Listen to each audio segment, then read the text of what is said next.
जिसको आप अकेले में बैठकर सोचते हैं तो आपकी आंखों में आंसू आ जाता है। क्या करोगे आंसू का कारण जानकर किया? हाँ देखिए मेरे भैया रासोलाल, ये करवा भरी रास्ता को सुनने के बाद अपार माया दिए भैया को नमस्कार पहुंचे। मालिक करे की जिंदगी को सलामत रखे, परिवार खुशहाल रखे। क्या करोगे आंसू का कारण जान करके बहन? अगर तेरे भाई की किस्मत में आंसू बहाना लिखा है तो उसे कौन रोक सकता है भैया? भाई आपसे कभी भी कुछ नहीं पूछी थी, लेकिन आपको ये उदास आपकी आंखों में आंसू ये बहन नहीं देख सकती, और आज आपको ये बताना होगा इस बहन सामने।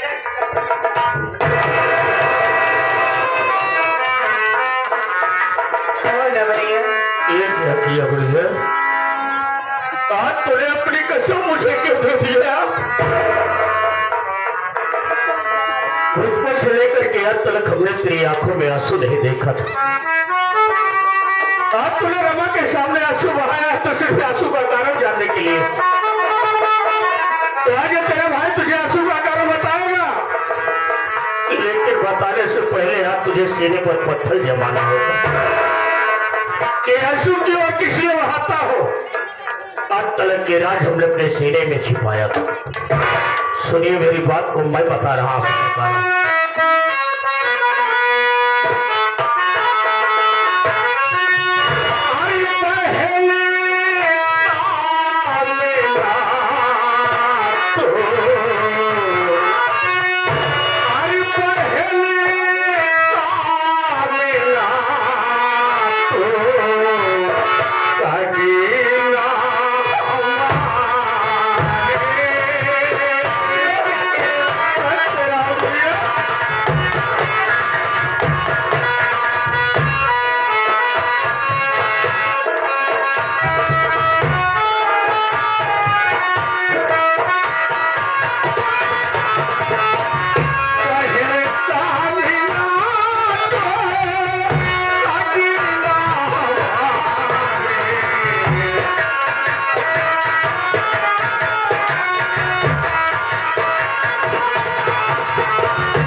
बहन, आज तूने अपने भाई को कसम देकर के लाचार और मजबूर बनाया।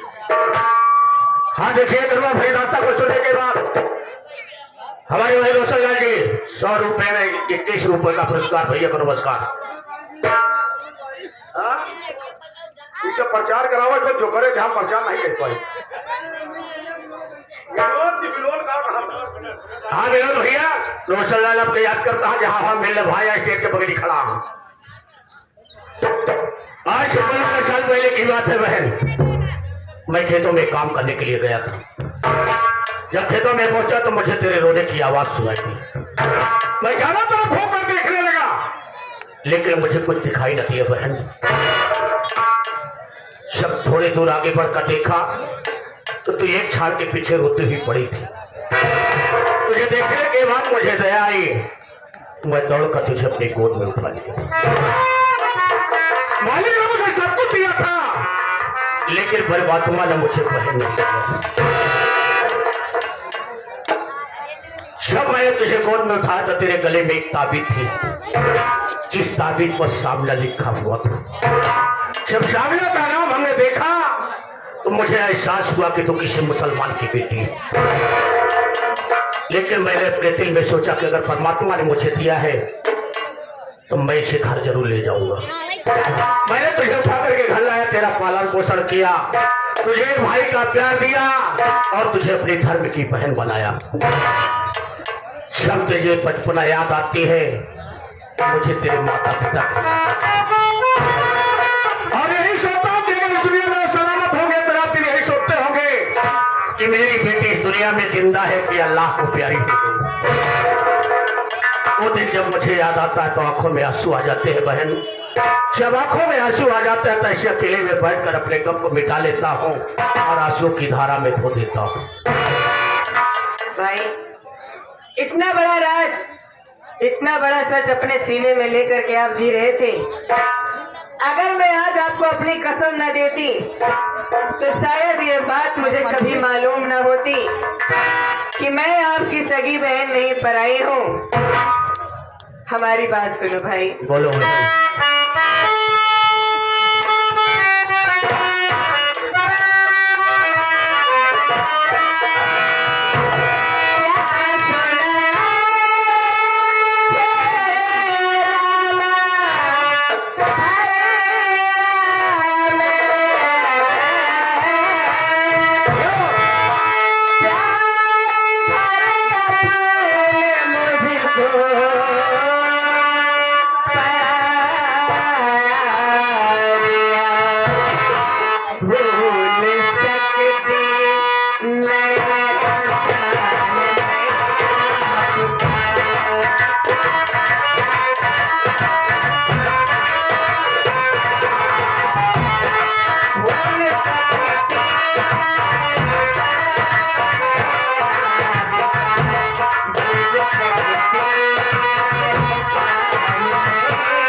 भले ही मैं आपकी सगी बहन नहीं हूँ, भले ही हमारे माँ बाप का कोई पता ना हो, लेकिन आपने हमें हमेशा एक माँ बाप का प्यार दिया, एक भाई का प्यार दिया। ये एहसान मैं आपका जिंदगी भर नहीं भूल पाऊंगी भाई। एहसान नहीं, मेरा फर्ज और कर्तव्य है बहन। मेरी सौभाग्य है कि परमात्मा ने मुझे तेरी जैसी बहन दिया है। इसलिए के बाद तुझे कितना दर्द हुआ है, लेकिन बहन ये तेरा रमा भाई तुझे बड़े नाजों से पाला है रे। मेरी बात को सुनो बढ़िया।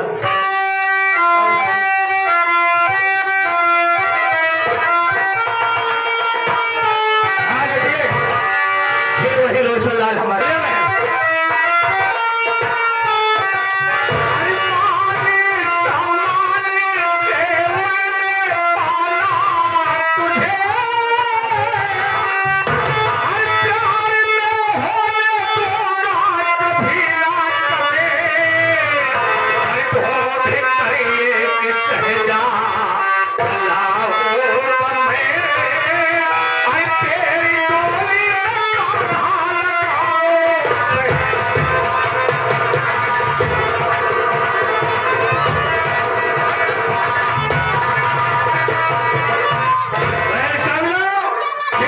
से सामने पाला है उस प्यार में कभी कभी नहीं होने दूंगा।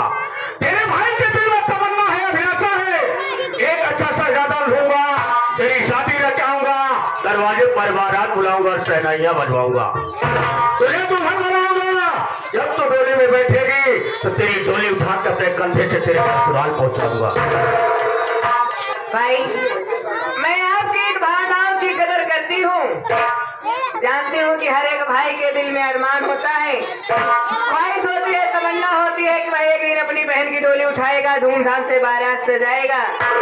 लेकिन भाई जब आप किसी के दरवाजे पर मेरा रिश्ता लेकर के जाएंगे, अगर उन्हें मालूम होगा कि आप हिंदू हैं और मैं एक मुसलमान की लड़की, तो क्या वो आपके घर में रिश्ता करेंगे?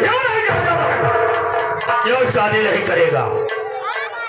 लड़की की कोई जात नहीं होती बहन, लड़की की जात तब होती है जब उसके मांग में सिंदूर होता है, अन्यथा लड़की कोई जात नहीं होती है। मैं दुनिया को दिखाऊंगा और साबित करूंगा कि एक हिंदू का बेटा होकर एक मुसलमान की बेटी की परवरिश किया है। इस दुल्हन बनकर अपने ससुराल जाएंगे, लोग देखेंगे और अपने मुखार से यही कहेंगे कि रमा की बहन आज अपने ससुराल जा रही है।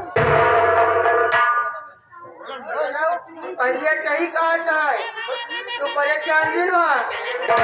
भैया की बात तू सुन के तू टेंशन जिन ले, तू भैया की बात। देखिए हमारे बड़े भैया रोशनलाल और फिरोज जी, तू हमका देख के रोवा जी, हम तो आज जज्बात समझी थी।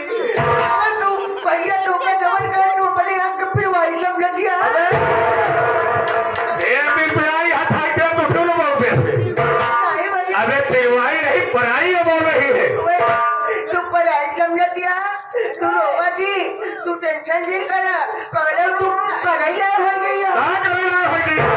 भैया विवाह, अबे शादी विवाह का नाम लिया कर। हाँ विवाह शादी करे जाएगी। अभी आ रहे हम भैया जावे तो नैया मंडी। कहाँ कर रहे? भैया बिटुआ पड़े तो नैया मंडी आओ का हाँ लेवा मंडिया में मंडी में बिटुआ पड़े शाहजादा ठहरा जाए भैया। शहजादा आओ का मंडी में मिलता है क्या? आओ का लंबा लंबा ऐसे हो तो छील के सब्जी बनावा थी। अबे उसे सही जन कहते हैं देहात में। शहजादा का मतलब नहीं जानता, मालूम मंडी जाने के लिए तैयार हो गया। शहजादा का मतलब दूल्हा लड़का होना चाहिए। अच्छा दूल्हा? जी हाँ। बच्चे भैया बिटुआ खातिर कई साल के लड़के चले। देखिए 18 साल की बहन हो गई, कम से कम 20 साल का लड़का होना चाहिए। अच्छा न करी भैया 10-10 साल के दो लड़के हैं। पागल है काम का सारे हरमनाथ है कि आलू खोदे मरे। अबे 20 साल का एक लड़का होना चाहिए। 20 साल के एक लड़का? हाँ। कौनो बात ना भी जाऊँ टेंशन जैसे भाई नहीं ना धोल चुका है ना भी जाओ तो का हम भैया मिलकर दिनाओ जने कंधा दे पाई। मर गई हाथों कंधा दे जाता है। नहीं मतलब डोली में। अबे डोली उठाएंगे। डोली उठाओ। डोली का मतलब जानता है ना? हाँ जो शादी विवाह में उठाई जाती है। यहाँ तुझे का बियाना कहा ट्रेन जान ले आप? का बिरयाना? बियाना नहीं मियाना। मियाना? बनराज है उठावत रहे लोग। मियाना में लिया चलो, लेकिन बेटा हम बहुत देर भुता नहीं। ना तू परेत हो गया। तारा गली लकलकाता है, खाता तो वो पेट नहीं भरता है। नहीं अबे भूखाई गया है। ए भी जाओ चला, हमका कुछ गरम गरम खिलाए दे तू, बनाए के तो अच्छा रहा। जाओ मोर पहले चल भैया नाश्ता भर के ले लेते भैया समझा।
हाँ